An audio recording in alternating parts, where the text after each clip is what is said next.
Hello and welcome to the Valkyrie Virtual Soccer Coaching Clinic. Ladies, I'm trying something new. I want to see if I can use technology to my advantage to help coach and better illustrate what I'm trying to relay to you while at practice. And hopefully this will give you a better understanding of what I'm looking for and what I'm trying to do on the field. And if everything goes well, if these type of classes or whatever it is works out, hopefully I can continue doing them, on a weekly or bi-weekly basis as I see fit. So like I said, I'm just trying to do this for the first time just to see how it'll work and if it's something that we can use to our advantage. So I want to continue on the topic of possessing the ball, keeping the ball and moving the ball, whether it's playing back and around, or as we talked about last night, breaking the lines. And I'm going to show you some ideas of breaking the lines, or how I expect us to break those lines, and how we can go about breaking those lines when the other team is just compact and there's not enough space to do it. So I first want to start out by going over the formation that we will be working on throughout this season. We're going to play a 4-3-3, so that means we're going to have 4 defenders, 3 midfielders, and 3 forwards. Every position is going to have a numerical number associated with it. So the 1 is always the goalkeeper. The 2 and 3 are the right back and left back. 4 and 5 are the center backs. 6 is a central defending midfielder. 8 is a central midfielder. 10 is a central attacking midfielder. 7 and 11 are the right wing and left wing. And then 9 is the striker. So what we're going to go over real quick, I just want to show you this video of player movement when the ball gets to the goalkeeper's hands, what I'm expecting from at least the 4 defensive line, as well as the 6 and the 8, and the 7 and 11 and the 10. So as we can see, the ball goes back to the goalkeeper, and instantly I want the 4 and the 5, I want the 2 center backs to be spread out on either side of the box as options for the goalkeeper to play to either roll it out or pass it out. With that said, as soon as the 4 and 5 go there, I expect the 2 and the 3 to get out wide as well, to give support to the 4 and 5 in case they get the ball, or to give support to the goalkeeper, who can throw it out to the 2 and 3 over the heads of any defenders that are on the 4 and the 5. At the same time, the 6 and the 8 go towards the top of the box to give another option. So the goalkeeper can ideally have 4, maybe 6 options at her disposal. Now, when that happens, the 10, the 7, 11 drop back some to give options to the next, whoever gets the ball. If the ball gets to the 2 or the 3, 7 and 11 are given those supporting options when they have the ball. So in this next video, it's the same movement. The ball goes back to the goalie. The 4 and the 5 go out wide, and then the 2 and 3 come in to support. The 6 and the 8 form the top of the box, and the 7, 10, and 11 drop in. So the ball gets played to the 5, and once that ball gets played to the 5, the 3 drops back as a supporting player. The 11 and the 10 drop back for support as well, and then the 6 shifts over. And then maybe that 8 just fills that gap in behind the 6 and the 10. Maybe the 3 plays the ball back to the 5, and we cross the goal to the 4, and we play it back to the 2. So now we just swapped or switched sides from left to right, and now everything has to shift. So the 8 shifts over, the 6 shifts over, the 10 shifts over.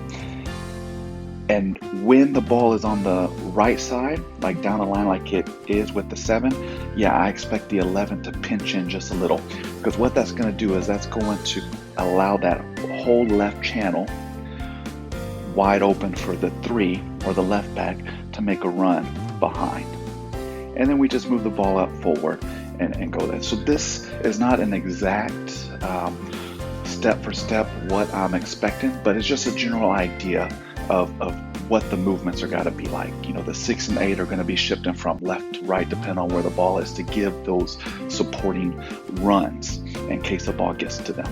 Okay, and then obviously the 2 and 3 we're going to be pushed up as well, and the 4 and the 5 you're going to stay on the midline, opposite of each other, just protecting anything that comes out. So this next clip is I've added the opponents in red just so that we can see their movement and how they're going to respond and how we're going to break those lines and what lines I'm talking about. Okay, as we spoke about last night, there's 3 lines. Most of the time for the opponents, there's the forwarding line, the midfield line, and then their back defensive line that we need to break. So we're starting here in a goal kick scenario, and we play the ball either to the 4 and the 5. In this case, we play it to the 4. And as we play it to the 4, we know that the other team's forwards are going to come in trying to steal the ball. So as they do that, we can send a through ball to the 6. And once we do that, we've broken that first line. Okay, so now that line is broken. But what happens? No one stands still on the field, so the opponents are still going to rush the ball and try to close in to win the ball back against the 6. So now that it's so congested in there, we can't play the ball forward. The 6 can't go to 10, can't go to 7, can't go to 8 because there's just too many players there. So what can we do to break the line? We can go backwards.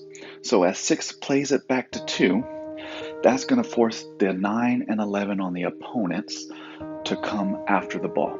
So what that does is it's going to spread out the opponents. So before they were so congested in the middle where we couldn't play through, but by playing the ball backwards, that's going to make them chase the ball, and it's going to spread out the line again between the forwarding line and the midfield line, and there's going to be space in between.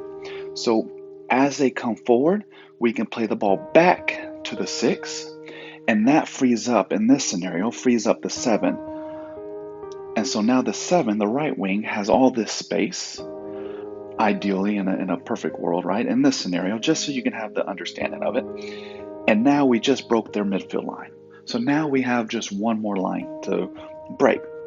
However, again, they're still going to converge on us, and it's still going to be compact, and we may not be able to play the ball forward because there's 4 defenders against maybe 2 of our forwards. So we can bounce the ball around, try to get them off balance, and eventually we can, if we can't go through or can't go forward because there's too many numbers of the opponents in our way, we again can play the ball backwards, right?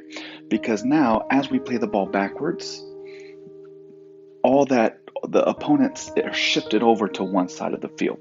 So we play the ball back to the 2. Instantly, as soon as that ball gets played back to the 2, the 4 is supporting, and the 5 is going to support the 4. So the 2 plays it to the 4. The 4 goes all the way around to the 5, back to the 3. So now we've just shifted from the right side all the way to the left side in a matter of a few seconds before the opponent has time to recover or to move back to the left. So as we shift the ball over, the 11 recognizes what's happening. She gets over wide, and she's already in place so that the 3 can give her the ball. So now the 11 is free. We just broke that line, and now we can play the ball forward and get numbers in the box and try to get a goal. So as I said, this is not exact. This is not going to be step for step exactly what we have to do in a game. There's going to be so many options available at the time. What I'm looking for is the players without the ball give supporting runs, give supporting angles, so that when your teammate has the ball, they can play it to 3 to 4 different options. Okay, and it's up to the person with the ball to find that best option. And what's the best option? The best option First is away from danger. Don't play it to a player that has 3 defenders on her. If that means playing it backwards to give us a little bit more time, a little bit more space with the ball so that we can freely move it again, great. If that means playing it backwards to spread out the opponent so that we can create space in between their lines to break them, perfect. Okay, so that's what we're looking for. Now, this last video is based on the drill that we did last night, and we're planning on doing it tomorrow again.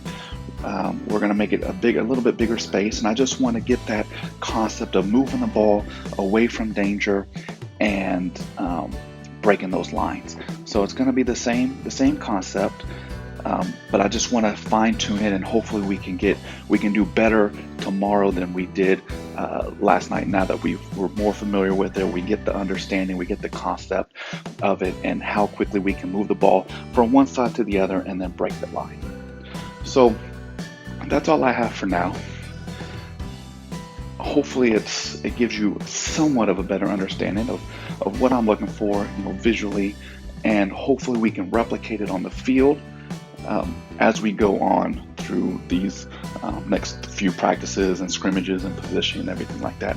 So if you have any questions for me, about this or about anything, never hesitate to ask me, either in the group me or at practice. If you're concerned or not sure about something, please let me know. Okay, so hopefully this is the first of many of these type of virtual classrooms to come. So we will see how this goes, and we'll continue on. All right, ladies, thank you very much, and I look forward to seeing you on our next practice.